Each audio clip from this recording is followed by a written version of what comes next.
two. Stays here with Indiana. Clark, a deep one. You bet!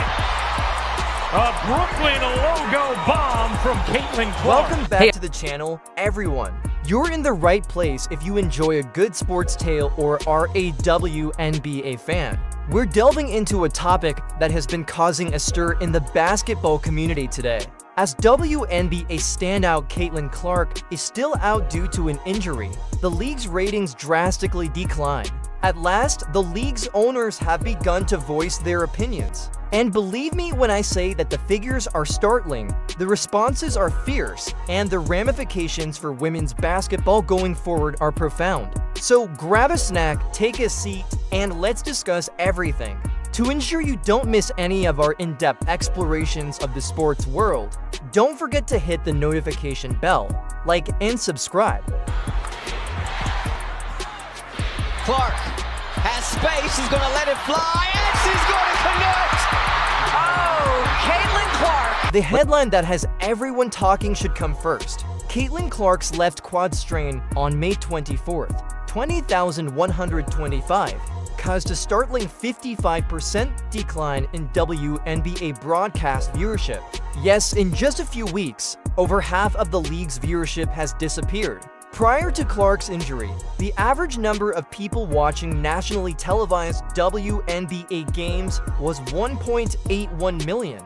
According to Nielsen data published by USA Today, that figure has since dropped to just 847,000, particularly for the Indiana Fever games. The decline is equally harsh. From 1.81 million to 847,000 viewers, a 53% increase.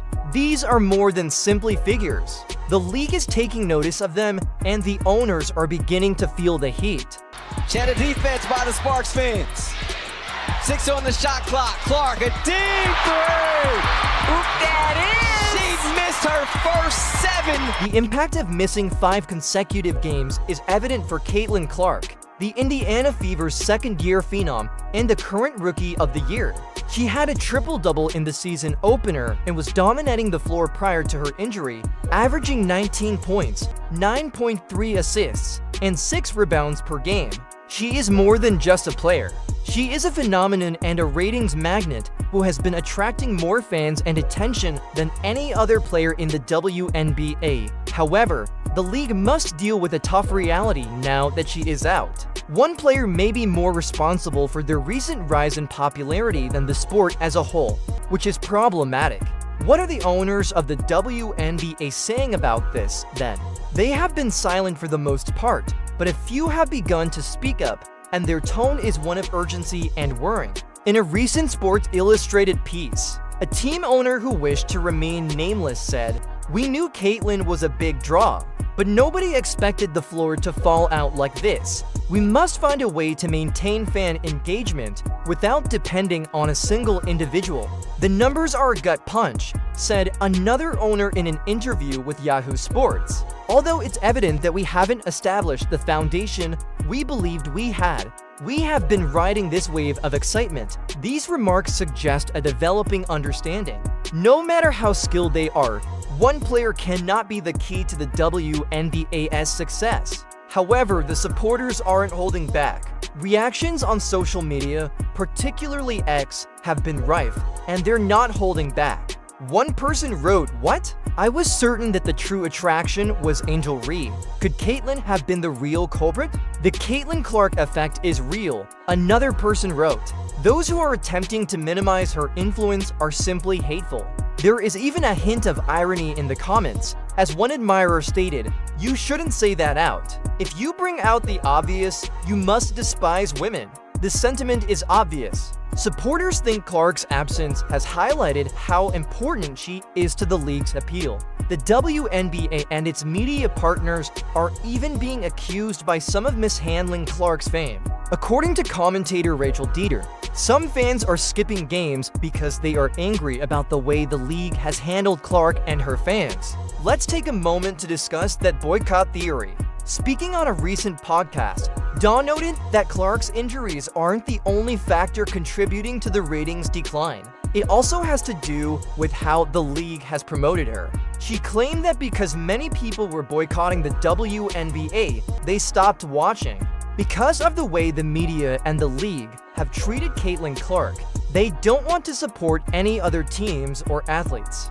This is a daring assertion that is generating a lot of discussion. To avoid giving the impression that Clark is solely responsible for the league's success, some fans believe the WNBA has attempted to minimize Clark's contribution.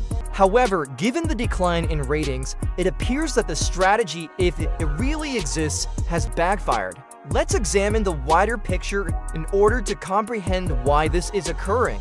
Over the past few years, the WNBA has experienced a meteoric rise in popularity, as evidenced by sold-out arenas, record-breaking TV audiences, and soaring merchandise sales. Much of that has been ascribed to Clark, who became well-known before even entering the professional ranks thanks to her time at Iowa.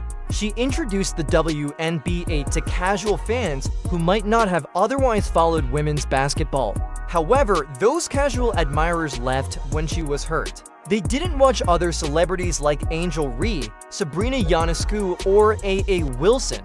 Rather, they switched the channel, and the owners are struggling with that issue. How can one convert casual spectators into ardent supporters of the entire sport, not just one player? The statistics paint a clear picture. Consider the June 10, 2025 Indiana Fever vs. Chicago Sky game, which Clark was unable to attend. With 1.92 million viewers, it was the season's third most watched game on CBS. It sounds good, doesn't it? However, contrast that with the Fever vs. Sky opener, which attracted to 0.7 million people on ABC and featured Clark. That's a big decline.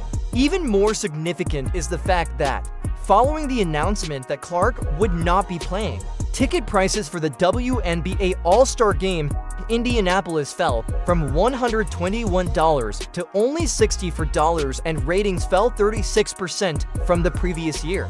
Jeff Teague, a former NBA All-Star, put it simply, "The views are gone." Additionally, it's not just about TV ratings. Attendance is declining. There are currently empty seats in arenas that sold out while Clark was performing. Some sports ticket prices have decreased to as low as $3. Yes, you read correctly, $3, due in large part to Clark's star power. The league was predicted to generate over $1 billion in revenue this year. However, that momentum is currently stagnating, and the problems aren't limited to Clark's absence. Things have gotten worse when the league lost two of its top young stars due to the injury sustained by Paige Byers, another rookie star, around the same time. With the addition of competition from the French Open, Stanley Cup Final, and NBA Finals, the WNBA is finding it difficult to maintain its competitive edge.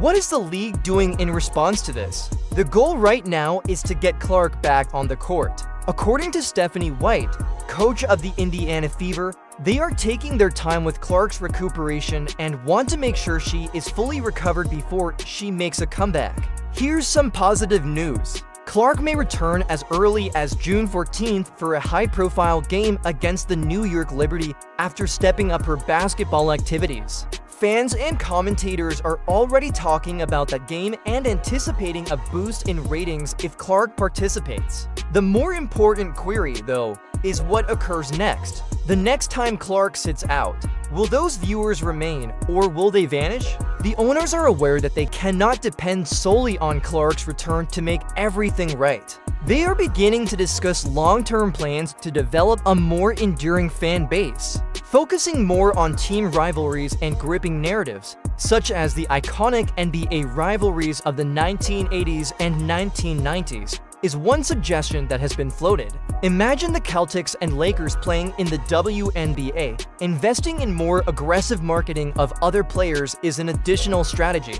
Although celebrities like Angel Wilson and Angel Reese have their own fan bases, the league must find a way to make them essential viewing for casual viewers. Although it's easier said than done, there has also been discussion of modifying the calendar to prevent conflicts with other significant sporting events. Let's face it, though, none of this will be simple.